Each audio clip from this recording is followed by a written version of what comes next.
just a full podcast instead of a weekly. So now for this section, I will highly recommend you guys to just leave this podcast now because me or myself is going to talk to Will about Venom 2, the There Be Carnage. So it's going to be a spoiler talk. So here we go. Okay. Drum roll, please. Venom 2. Let there be spoiler talk and blah blah blah. It's a horrible movie. Anyway, Okay. Will, how you doing, buddy? All right. So, Will, I question. I guess you mentioned you haven't seen the first film. Right. You save yourself actually. I Yeah. No, it looked bad, so I didn't want to see it. you're lucky because I saw it in the theaters with my friend. Hmm. Uh, okay, um, okay, um, so my overall thoughts for the first film before getting to the second film. The first film is okay. It's not like it's not like the worst thing in a superhero film we've seen, Hmm. but like like it's the room of the superhero films. That's how I can tell you. Pretty rough. Yeah. Okay. Yes, because it's like that. Um, like you know how the room is bad, but like it's adorable to watch. You Yeah. know, Like it's so bad, it's fun. yes, and like because mostly Tommy Wiseau, who is Yeah. this crazy Anemba character.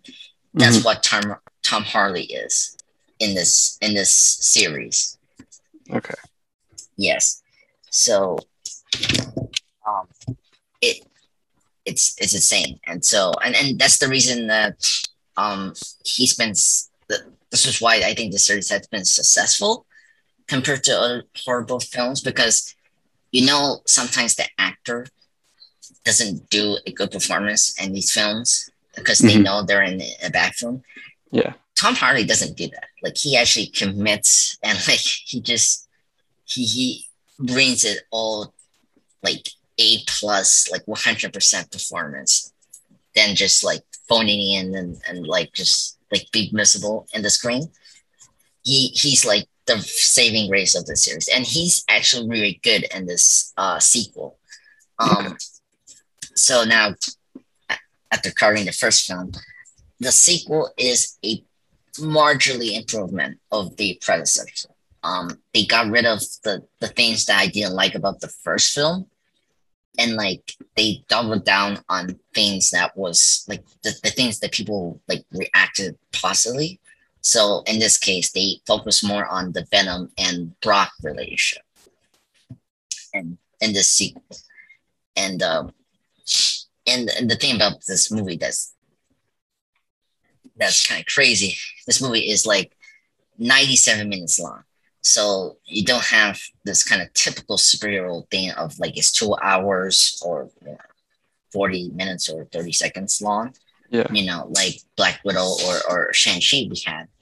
Um, so it's this very, like, it does this very fast pace of a thing. And so that's good. So you don't have to stay long for this film.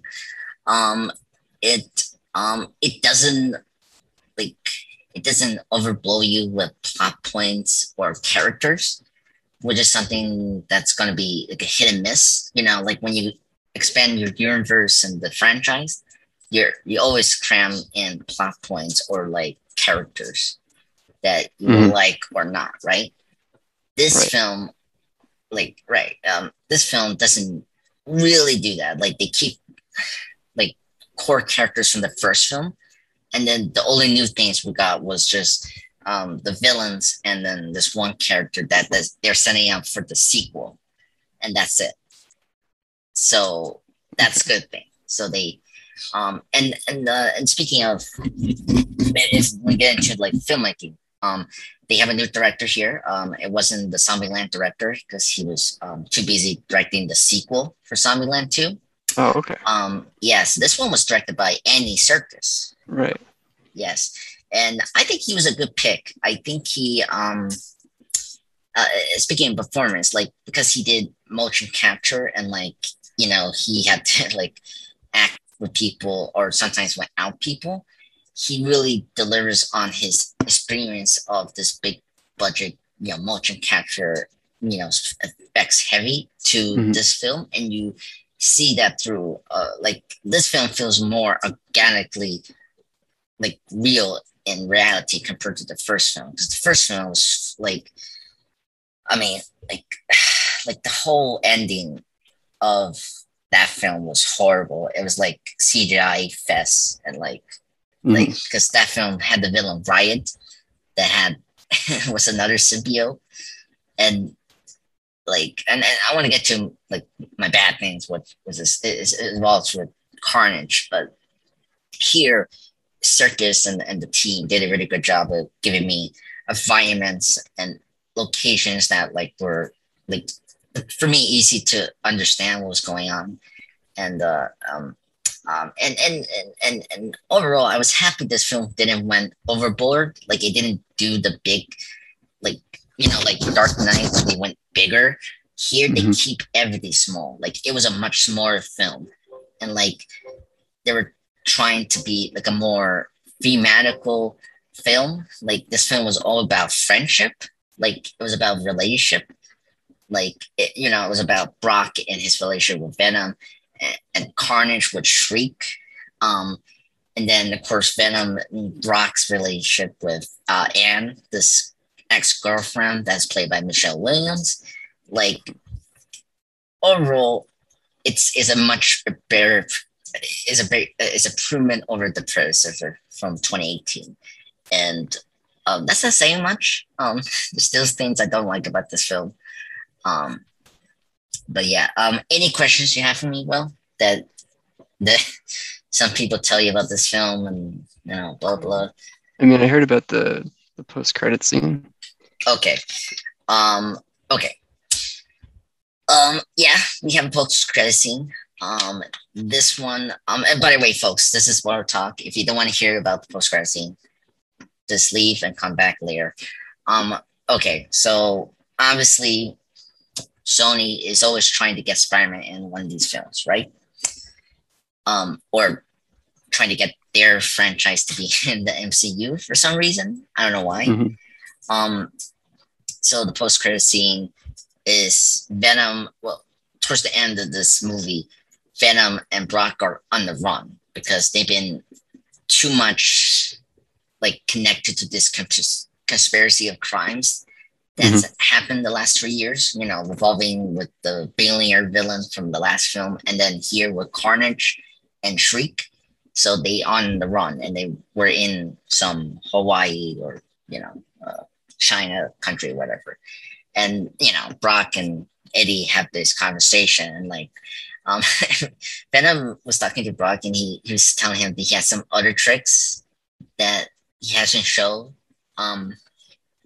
Eddie, and then there was this like moment. It's like, okay, let me show you, and then all of a sudden there's like this light beam coming in, and their whole room got changed. And then he was asking Venom, was like, "Oh, did you did this?" And then he said, like, "No, I didn't have anything to do with this." And so, okay, afterwards, he Venom, like, of course, Venom gets out of Brock's body to form his own body, right?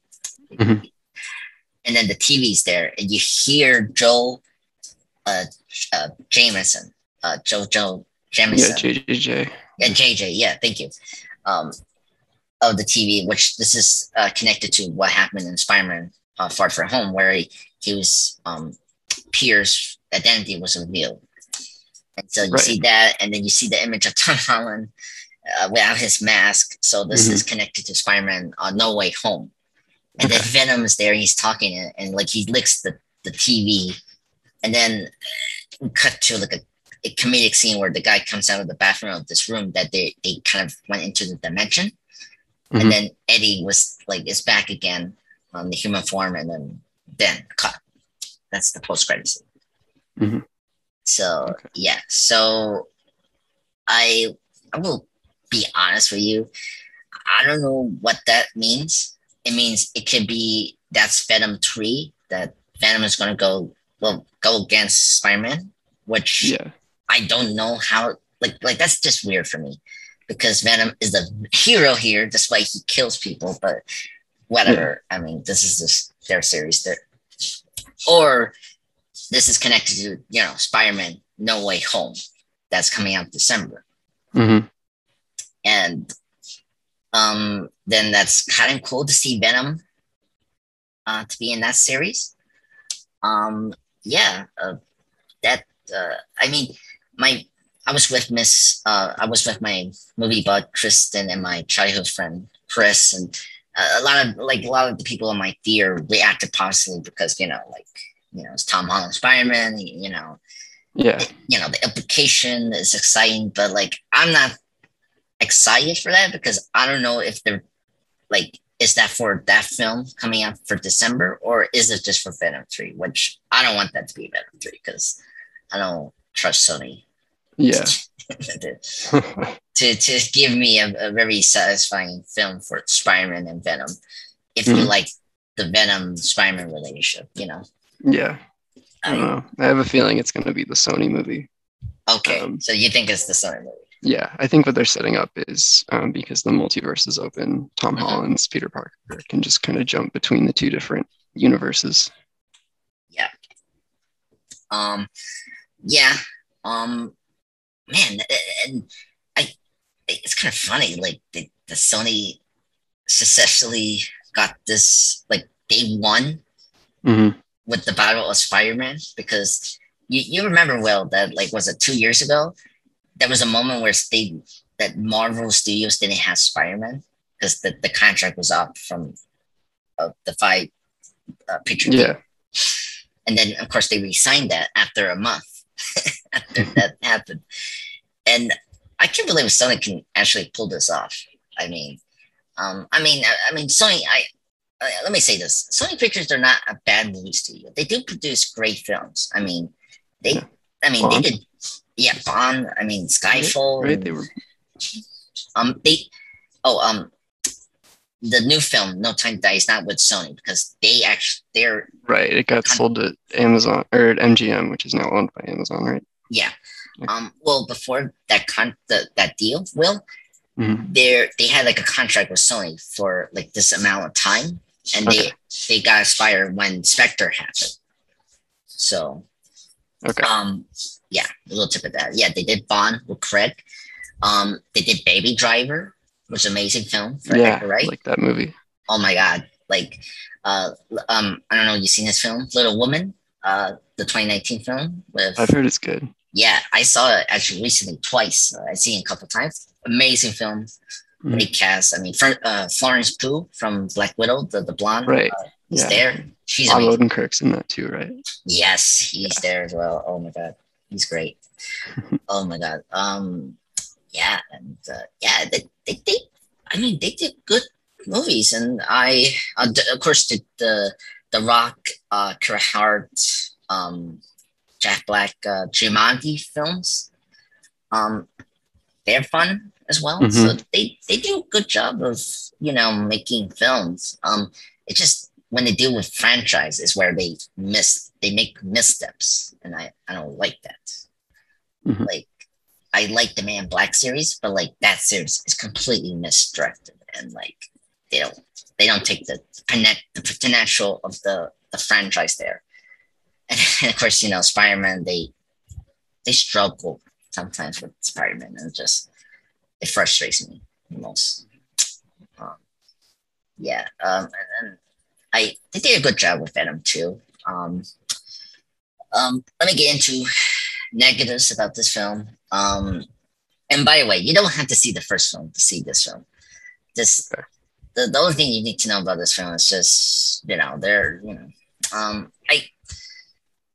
I guess the negative is you have to see the film because there's the Anne Michelle Williams character is from the first film, and they carry over some of the plot points, like their weird relationship. Like it's a weird relationship with those two, because like Brock is not a really good guy. Like he costs her job. He costs his ex-girlfriend from the first film lose her job in this prestige firm, and like I don't know how she's still connected with him after the first film, after the crazy mess he did. Um, anyway, um, okay, let me get villains. It was cool to see Carnage. He looked like Carnage. The effects here were okay.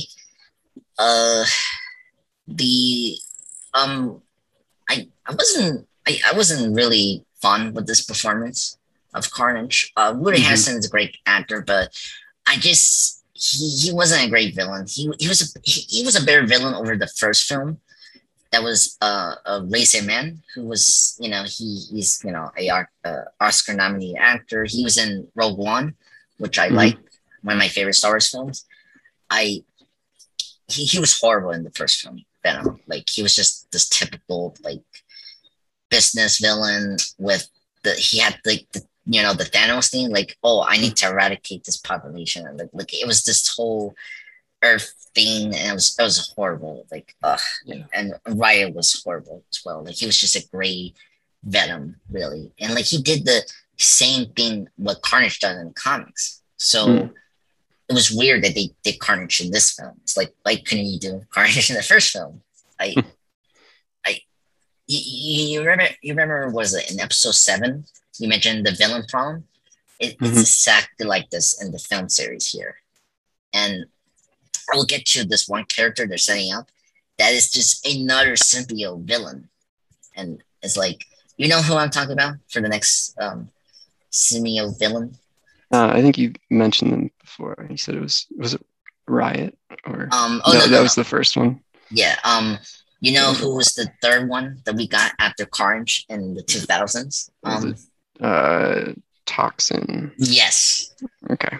That character was here. Pure.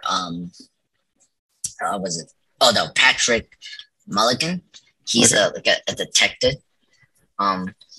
So he's like he's a character here in this film where he's trying to find the victims of Kasady's murder spree he's done before. So he's working with Brock, but he doesn't trust Brock because of his him getting access with the serial killer, Kasady, and then also like he was connected to the events of the first film that like the FBI is investigating, and then like all of a sudden Shriek, because Shriek caused Patrick to lose like a hearing. He has a hearing aid in his left ear. Okay. If you see the film, it's right there, and so, and then he supposedly died from Shriek, like he got strangled, but then his eyes turned to like this like bluish black kind of like alien, which indicates that he's going to become Toxin maybe in the next film. Yeah, so he's here, and so oh my god, like again another symbiote. Like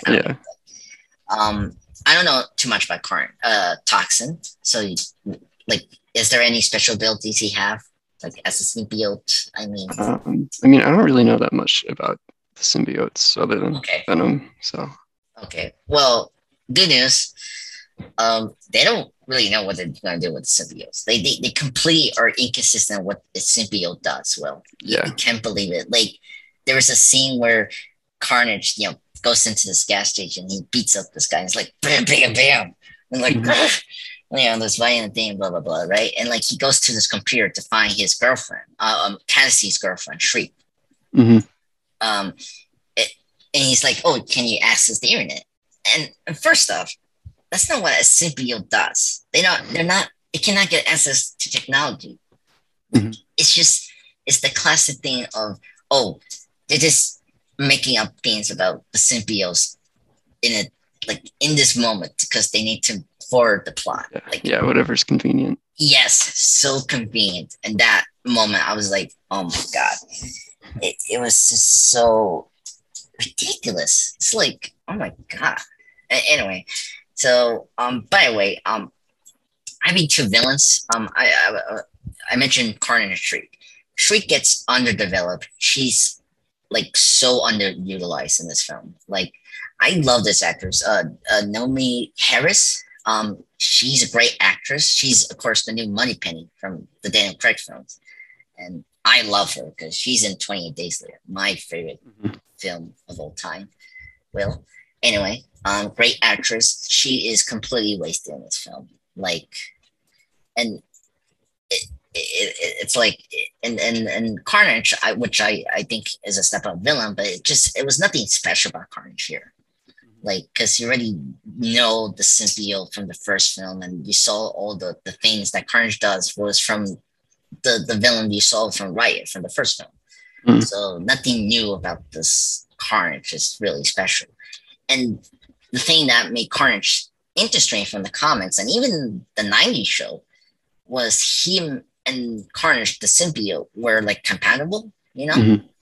Here, they did the opposite of that, where Kasady and the Carnage symbiote weren't compatible because of the Shriek thing. That's where the friendship and relationship comes into the in the film. And it's okay, but like it's just this more like annoyance, and like it's just this, like a typical way of creating conflict, and it's not good, you know. Okay. Yeah, and because Shriek has the sonic like she has sonic powers, and like sound hurts the symbiotes, and every time she does it, Carnage tries to cover her mouth because it kills them, you know. Oh my god. Yeah. So the villains were better, but it's still overwhelming, and it's like just it just and there was just like plot points that were missing in this film that like I don't need these movies to be long, you know. But like you do need like a cohesive plot and film that I can follow. Like the stuff with Patrick and the police investigation feels like very choppy, and like there was something missing. But like it doesn't. This film doesn't have like the Suicide Squad, the 2016 film problem, or Fantastic problem. It's just there's something missing, and I don't know, like if they just cut it because of timing, you know. It's really okay. I've been mentioning Michelle Williams, and then do you know this actor Reid Scott? I don't think so. Okay, he played a character named Dan Egan from HBO's. Oh, Veep. yes. Okay. Yeah, I looked him up. Yeah, I know Veep. So okay, so he's in this film. He's Anne's like new boyfriend, fiance from the first film. They get married in this film, and it's a funny gag with Venom. He's like, no, it was supposed to be us. And you see in the trailer, he slaps him in the car, and then of course I love the line, "Oh, they need couple therapy." That was funny. He's Dr. Dan Lewis. Yeah, it's kind of weird. Like these film series are trying to pick him as like like the classic 90s like Santa Claus, like, oh, he's this very douche guy, which he isn't. And I don't know, it's really weird. Michelle Williams and Scott are also underutilized.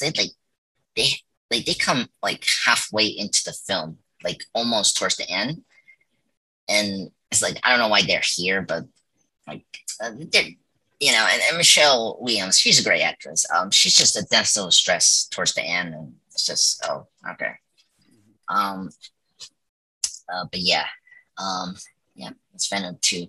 Other questions that like do you have other questions, Will, about this film? Like, what area do you want me to cover? That I don't know. I think I'm set. I know to avoid it, I guess. Yeah. Well, I will say, I guess to wrap things up with this film, it's better than the first film. The first film, like I mentioned, how the Venom is the room of superhero films. Now, when I say that, it's the scenes with with Tom Harley, Tom Harley's Eddie when he does weird things. But the worst thing about the first film is when they got into the superhero things. That's where I don't like the film. Okay.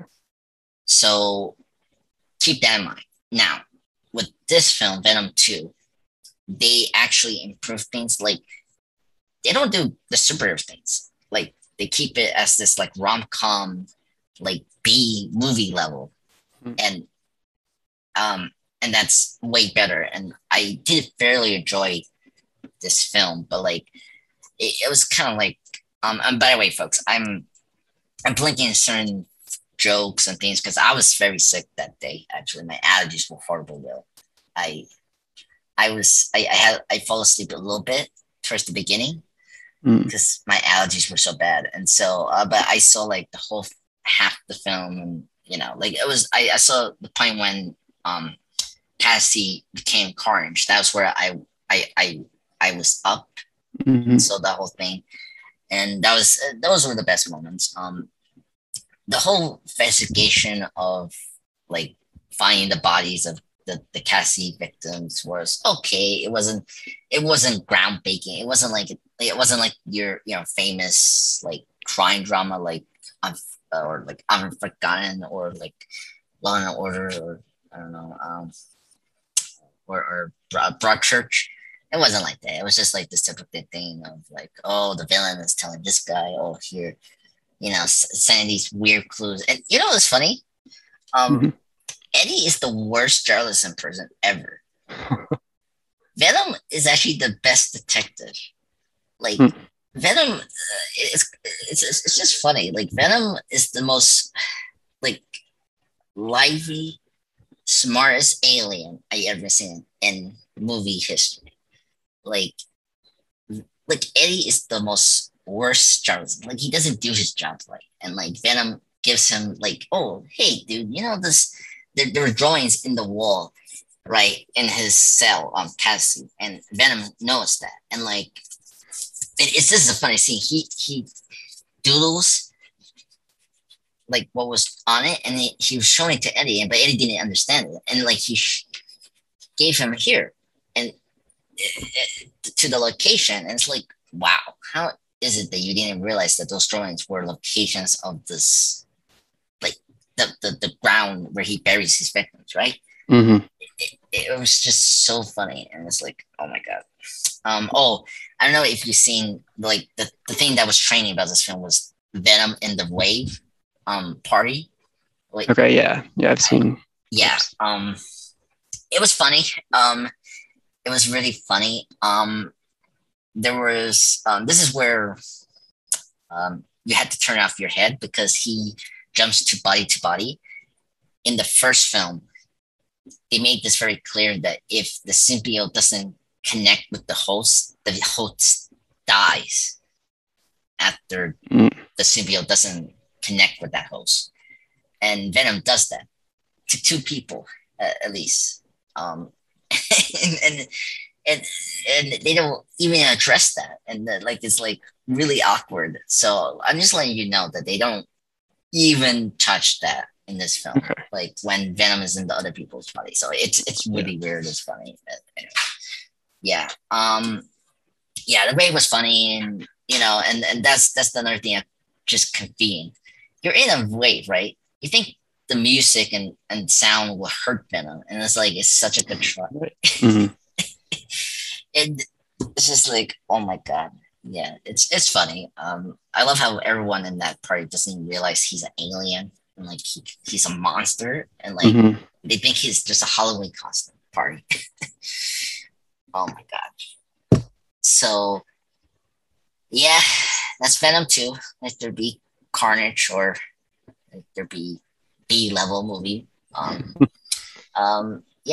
These movies are B-level superhero films, which, I mean, like, I don't need an Oscar superhero film. Like, I always want a action-packed popcorn film as well, but I just need it to be not sophisticated, but like just cohesive and just like at least give me fun and be respectful of the material. That's not what you're gonna get with these two Venom films. So yeah. So yeah, well, I'm happy to give you all the reports of these two films and Yeah, thank you. just the madness of these films. Oh my god, I cannot believe they're performing well at the box office. I don't understand that. Yeah, who knows? Yeah, like the first film, I'm like, it was China. For some reason, China likes this film. Hmm. The first film, like I don't know, you seen the marketing for China? Like it's anime. It's like Venom holding a balloon. Like they made the film into this romantic comedy over there, and it's just totally madness. Oh my god! Oh, that's weird. Yeah, it's weird. You have to check it out. It's Yeah. if you go to Tumblr and you see the marketing, just press Venom marketing in China, you will see what I'm talking about. But anyway, um, yeah, yeah. This film was better than the first film, but it's just, I mean, if you like, I don't know, like, do you like the like, you say you are not familiar with symbiotes? Do you like Venom and Carnage? Yeah, I think they could be interesting when done well. Okay. I will say they mistreat that in this film. Yeah, no, I get the sense. Like not trailers badly. and stuff. Yeah, like they don't do it badly. It's just like it's there. Like if you want like a Killmonger Panther or like the Loki and Thor or like Joker Batman or like Magneto and Professor X level like villain hero relationship, you're not getting that, but like they tried to do it and like they tried to do that with Eddie and Cassie here, but it's not well developed, unfortunately. But Woody and Tom had chemistry, so at least I can say that they do have chemistry. But it's a very undeveloped hero and villain relationship. So so yeah. Yeah. And yeah, that's yeah. I was never a fan of Venom or Carnage villains. I mean, I think I prefer Carnage over Venom, but I just always feel like they should be with Spider-Man, not them out. Yes, definitely. Yeah, I just I mean, you could do it with Carnage because Carnage doesn't have like Venom needs the Spider-Man powers. Yeah. And I think you could do it. You don't need Carnage to be connected with Spider-Man. So I think, but I don't know. I just feel like there's something missing with them being in their own universe because it's just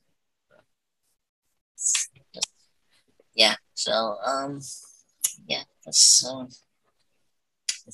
my thoughts on Venom 2. Go in your keep low expectations for this film. But you can have a laugh here and there, but no, it's nothing else. Yeah. Oh my god.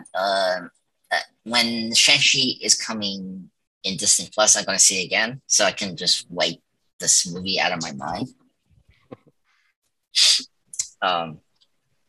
So and just really bizarre films that disturb me psychologically as well. Will anyway. So Will, thank you so much for joining me. Yeah, thank you for having me. Yeah. And well, next week it's gonna be a podcast or a different topic. Do you want to do Agents of Shield, like the first season one? Yeah, we can do that. Okay, we can do that, and then next few weeks we'll do other topics about Marvel related things or whatever, Yeah. Yeah, so we get because we have like almost like a half month until until Eternals, I think is. Yeah, Eternals. So yeah, until Eternals come out in November, and then Hawkeye in late November. Yeah. Yeah. So that's good. So we're getting into the fun part of podcast, choosing other topics, which is great. Yeah. So yeah, thank you, buddy, for joining me. Yeah, thank you. Yeah. And thank you guys for listening to this, spectacular podcast of What If and Venom 2. spoiler talk. Me and Will be back next week for Agents of S.H.I.E.L.D. Season 1 spoiler talk. Just hit the subscribe button and see you guys soon. Bye.